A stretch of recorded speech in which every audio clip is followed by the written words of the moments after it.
In Key Stage 4, you'll have to compose and build a portfolio of music. Some of that music could be for a video game, so let's have a look today at how we could start doing that.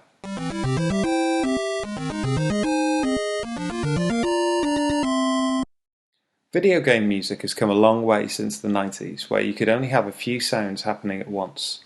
These sounds were generated using MIDI notes in music software, usually playing a melody, a bass line, and perhaps some basic drums. Chords were only introduced as time went on and the machines became more capable. Let's take a look at a classic example of an early video game soundtrack, and that is Mario. Mario is a game about a plumber who makes his way through levels to eventually save Princess Peach and defeat the evil Bowser.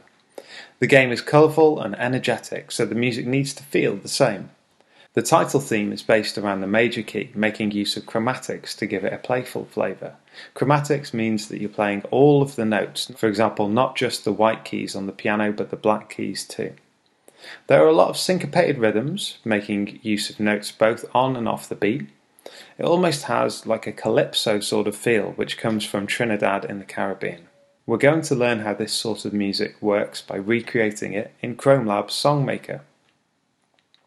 First of all, you'll have to go to your settings and change your length to 8 bars, your scale to chromatic, and the range to 3 octaves. And then you'll be ready to start inputting your notes. Although we've used BandLab, this software is a lot simpler, and this chart should help you to understand where each note of the chromatic scale is within the grid. You can see here that it works its way right the way up from C through C sharp, D, D sharp, E, F, F sharp, G, G sharp, A sharp, B, right up to our C. This is called an octave, if you'd forgotten, and that means that in terms of whole notes, C, D, E, F, G, A, B and C, or technically that would be C, D, E, F sharp, G sharp, A sharp, and then back up to C. That's 8 notes, C being the 8th or the octave again. You can notice this thick blue line when we get to C again, and that will help you with mapping out and finding that octave quickly. Just another thing before we do start, it's important not just to understand the pitches of the notes, but also the rhythms and how the grid is separated out into beats. So this is how the grid is split up into bars and beats. You should always be able to see 4 bars when you've got the software open, but here are 2 for now. You can see that each grid is split into 4 sections by the thicker blue lines, and within each section you've got a beat, and each beat is split into 2 halves.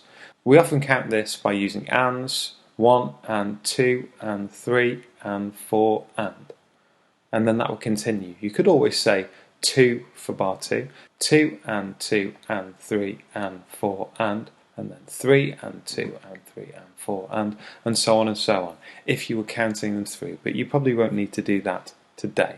So let's go over to ChromeLab now and get ourselves started. Here's the settings down here. You can see that I've already set this up here to 8 bars, chromatic, and 3 octaves. Leave it on middle C because we don't want the music to be too low, because if you think about retro computer game music, they would have been on quite small devices like Game Boys, which had quite small speakers, so they wouldn't be able to handle really, really low notes. So let's click our tick and we're ready to start. So here's the grid. You're going to have to scroll down to make sure you're on the lowest note, because the first thing that we're going to do is we're going to start inputting our bass line, which will set out the harmonic structure of the music, which means that it will just give us a ground sort of rooted feeling for each bar to tell us what sort of key we're in.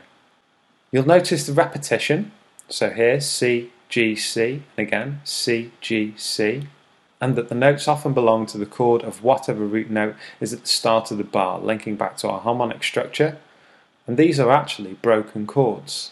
Remember that the broken chords are basically if you'd stack notes up on a piano like C, E, G to make a C major chord. You can see here we've got some of those notes in each bar. C, G and C.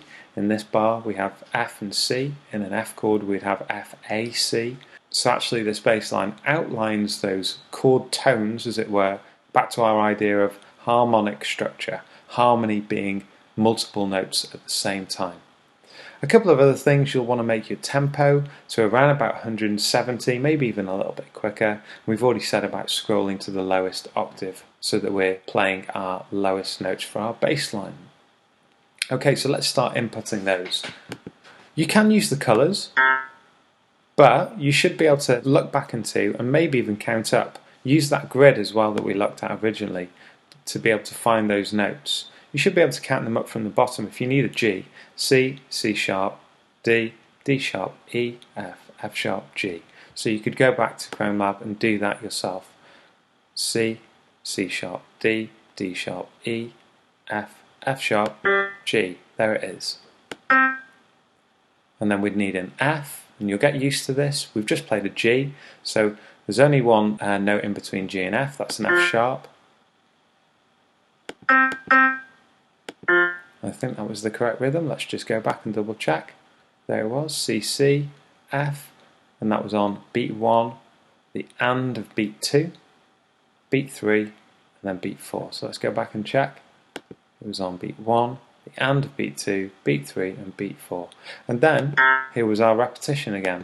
You'll probably have to look back into. Let's have a little look now. Let's just double check what happens next. We've got a new part. It goes G, G, G. And that's on the and of 1, the and of 2, and beat 3. So that was on the and of 1, and of 2, and beat 3. Now I've already inputted or sequenced the rest of the bass line, so let's have a little listen to that so far and see if it's starting to sound like Mario.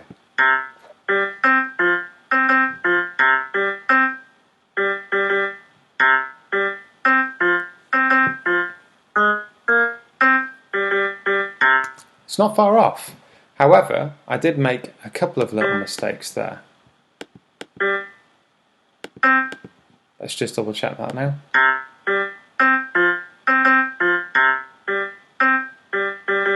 Perfect. So at this stage we can say our bass line is pretty much done, but you will have to have a look onto the second slide in order to input or sequence in the second half of your bass line. So let's just take a look at that. It says, notice how we repeat the first bar again, which was quite a nice little feature. Then it uses an ascending scale in the final bar leading up to our root note. So there we go. There's our ascending scale into the final bar up to our root note. Okay, and then we have a couple of G's at the end there to lead us back to our C to start off with. Okay, so now we are ready to move on to our melody. The melody is a lot more complicated, so let's just take a little look. We've got a lot more chromatic notes, F sharps, D sharps, G sharps, and this gives it that sort of playful flavour. Let's just take a look at this. Check out how bar 1 has a phrase which is repeated in bar 3. Here we go, bar 1, bar 3, with a different answering phrase in bars 2 and bar 4. This is a common structure for creating catchy tunes, and we could define it as A, B1, A again, and then B2. Also notice how bar 4 brings in some harmony to create chords, and this is now celebrated as quite an iconic retro game sound. See these chords here? Well, we'll see what they sound like in a minute. Right, let's go back to Chrome Lab. We're now going to have to make sure we're at the top. We're going to have to make sure we know which note we're starting on, so let's just double check. We're on a G, F sharp, F, and then D, and they're on the 2 and 3 and then we've got an E on the and of 4. So let's just try and get that in. So we should have a G, F sharp,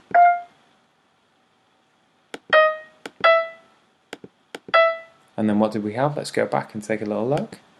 Right down now into the octave below for a G sharp and an A, and then we're back onto C, which is on that thick blue line we talked about before. So let's just go back and get that in. It's on the and of 1.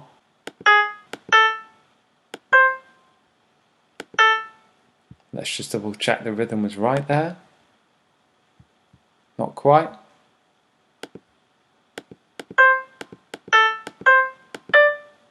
Okay, so that was my second bar, and then we repeat that A, the original phrase. So we've got A again happening here.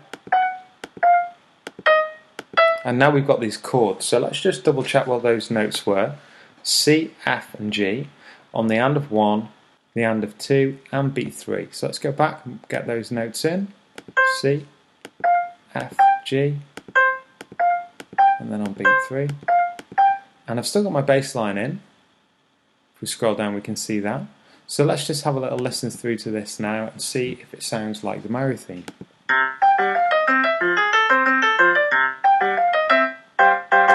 So a little mistake there. Let's go back, double check.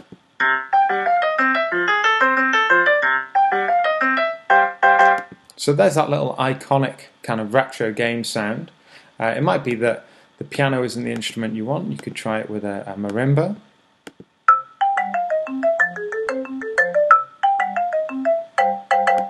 Which is kind of a little bit closer. Synth is a little bit too aggressive maybe.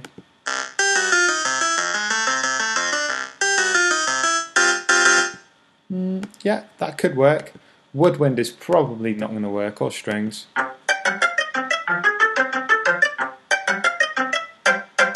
Maybe. One more time.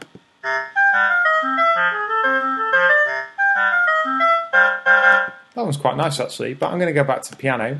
Before we carry on, let's just have a look at the next slide. You can see here the idea of harmony is now adopted in bar 1 on the second part of the melody, having a lower version playing along with it, which is then continued throughout. Remember that ascending scale on the bass line? Well, that's mirrored by the harmony here, with an added descending melody in bar 3, which actually sort of meet at the same point here, C, and the harmony there below G. So that's quite a nice little kind of mirrored image, kind of harmonic feature that's another common musical concept. So before we listen to that, there is one extra thing that you might want to have a look at, and that is some drums.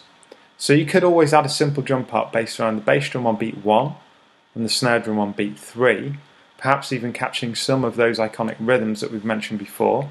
It's important to keep the rhythm steady and repetitive though, otherwise you will lose the feel of the music. So you can't just kind of go crazy and do whatever you want, however much fun that might be to experiment with when you're doing your own music or creating something from scratch. But in order to make something feel strong musically, you've got to think about this kind of steady pattern. Let's just add a couple of extra ones in there. On bar 2 and bar 4 I'm going to add an extra bass drum, so instead of going 1, 3 it goes 1, 2, 3. Okay, almost like that classic We Will Rock You pattern. So let's just have a listen to this whole thing now with the harmonised melody in the second part, and let's see if it sounds right. I'm actually going to speed it up a little bit to around about, there you go, about 190.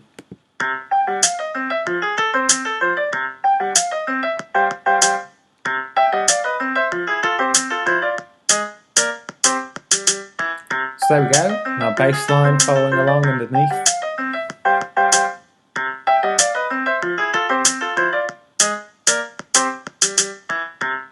And you can see for the drum part at the end there, I've added in a couple of extra rhythms, almost like a bit of a drum fill. And they actually do follow those descending and ascending lines there. In fact, I'm just going to change something here. I'm going to make 3 snare drums that follow this iconic little computer game sound here.